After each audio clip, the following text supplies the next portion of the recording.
Je voudrais qu'on revienne aussi sur cette interview de Sergueï Lavrov. Et il a été notamment question de l'état de santé de Vladimir Poutine.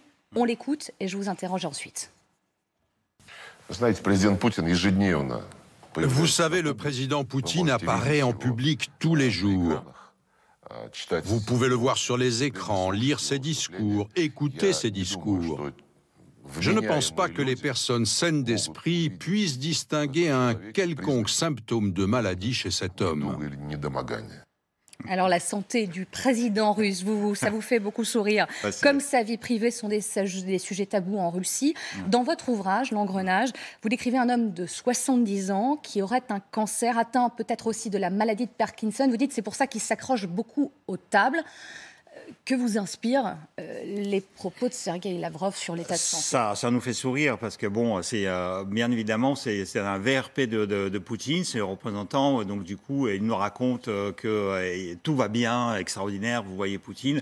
On lui a fait une petite intervention chirurgicale il y a 10 jours. Pendant son absence de 3 jours, c'est Patrouchev qui remplissait le rôle du président. Pourtant, chaque jour de son absence, on diffusait les clips avec Poutine parce qu'en fait, il prépare ça. Parce que quand Sergueï Lavrov dit qu'on le voit tous les jours à la télévision, on a impossibilité de dater ces images. Absolument, absolument, absolument. Et vous avez vu, mais ça, ça frise le ridicule. Parce que, par exemple, quand il a visité les soi-disant militaires blessés au front... Dans un hôpital qu'on a dit Potemkin, qui n'en était peut-être pas un. Voilà, c'est un hôpital Potemkin, mais ce sont les malades Potemkin, parce qu'on a retrouvé la même personne qui était avant, qui a joué le rôle d'un ouvrier lors de la visite par Poutine d'une usine. Donc, ce sont ces gardes de corps, en fait, qui jouent ce rôle. Et d'ailleurs, c'est assez marrant, parce que j'ai regardé ce clip sur les chaînes russes et ukrainiennes, et il y a même un des militaires qui dit « Ah, il a nommé le prénom de mon fils, il connaissait son âge, etc. » Mais bien sûr qu'il connaissait tout. C'était une mise en scène, selon vous. Ce sont les mises en scène, ce sont les figurants, et donc ça devient ridicule, quasiment ridicule. Vous évoquez une intervention chirurgicale il y a une dizaine de jours. On sait de quoi il s'agit précisément? Non, on ne sait pas du tout, parce que vous savez, au Kremlin, on est revenu à l'époque de Brejnev, ça veut dire on suit la santé de Poutine. Lavrov d'ailleurs disait personne en bonne santé mentale ne peut rien déceler chez lui. On a tous vu Poutine bouffi, avec le visage tuméfié quasiment. Enfin, on voyait qu'il était mal à l'aise. Et Lavrov nous ment droit dans les yeux en disant mais regardez, il est en pleine santé. D'ailleurs, vous savez, en Russie, on dit qu'il y a 3 Poutines, et le Poutine qui a visité l'hôpital, c'est pas celui qu'on a vu au Kremlin. Après, bon, on va pas rentrer. Vous êtes persuadé aujourd'hui que Poutine a des leurres, finalement, a des sosies qu'il utilise régulièrement? C'est une théorie viable? Disons que c'est pas si ridicule que ça. Parce que, vous savez, on a l'analyse anthropomorphique du visage, avec laquelle on peut dire quasiment avec une certitude de 98% si la personne est bonne ou pas. Et donc, on a trouvé des Poutines. Vous savez, nous avons la forme de l'oreille qui est aussi unique que nos empreintes digitales. Et on a trouvé 3 Poutines avec la forme des oreilles différentes. Et ça, sur la chaîne de Kremlin. Dans ces apparitions. Ça a été évoqué, en effet. Et donc, c'est pas si ridicule que ça. Vladimir Poutine, qui a eu très peur, en tout cas bunkérisé lors de la pandémie de Covid-19. Ouais. Et il l'est toujours, finalement. Il n'est absolument pas sorti, finalement, de cette peur d'attraper la maladie. Et on ne sait toujours pas, d'ailleurs, où il se situe précisément dans Moscou ou peut-être ailleurs. Mais ça, c'est la vieille tradition russe. Hein. De ne jamais savoir où est le dirigeant. Où est le dirigeant. C'est ça la différence. Vous savez très très bien que Biden, il est soit à la Maison-Blanche, soit à Camp David. Vous savez qu'Emmanuel Macron, il est soit à l'Élysée, soit dans une des résidences présidentielles. À Brégançon ce week-end, d'ailleurs, on va y revenir. Voilà, Poutine, vous ne le savez jamais où il est réellement. Voilà, ça, c'est la vieille tradition. Emmanuel Macron, on en parlait, s'est entretenu justement avec Vladimir Poutine une nouvelle fois ce week-end, avec son homologue allemand Scholz.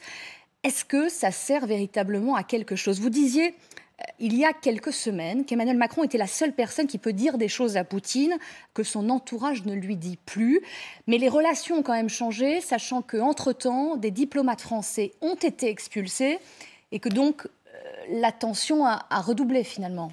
Non, le jeu des diplomates, si vous savez, c'est un jeu de dupes. Tout le monde sait que quand le camp occidental expulse les diplomates russes, Poutine maintenant applique une réciprocité quasiment identique et immédiate, sauf qu'avec la France, elle a attendu 1 mois et demi avant d'expulser les diplomates. Ça veut dire que... C'est allé beaucoup plus lentement qu'avec d'autres pays européens. Voilà, il y a d'autres pays. Les Américains étaient expulsés quasiment le lendemain de l'expulsion des 12 diplomates de New York.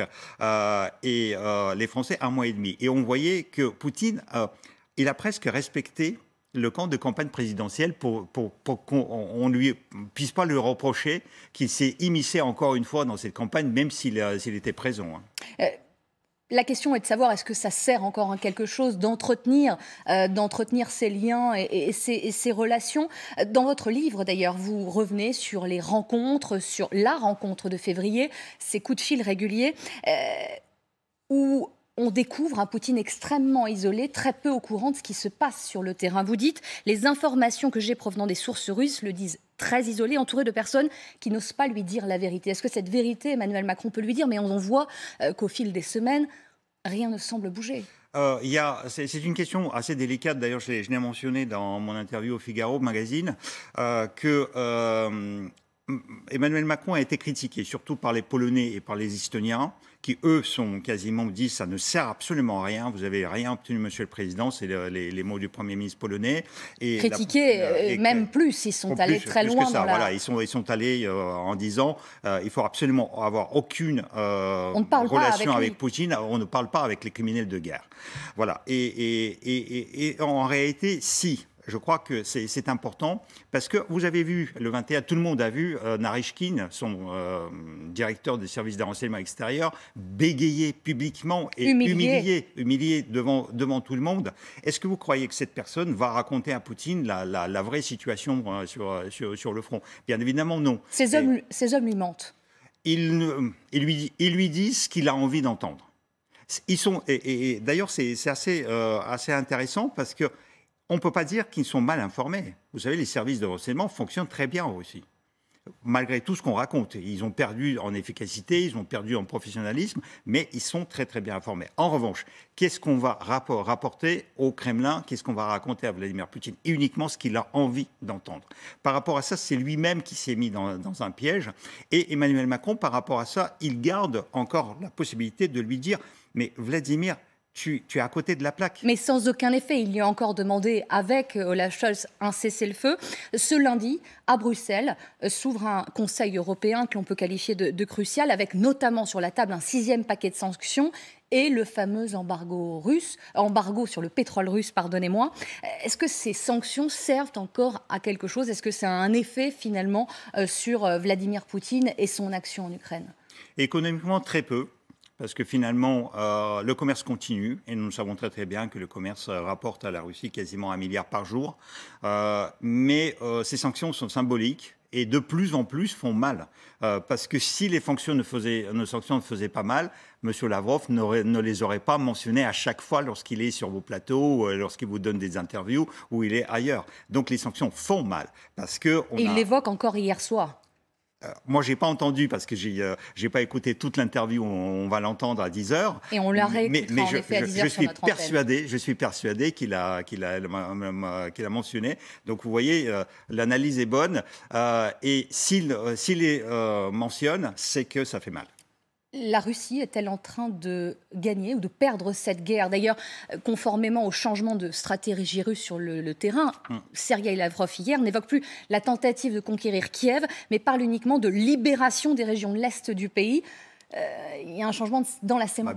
Bien sûr qu'il y a un changement de parole, il y a un changement de style, parce que Poutine a perdu déjà le blitzkrieg qui s'imaginait. En réalité, et ça je vous raconte dans le livre, toutes les fautes géopolitiques, militaires, politiques, économiques. Il s'imaginait remporter cette guerre en quelques semaines.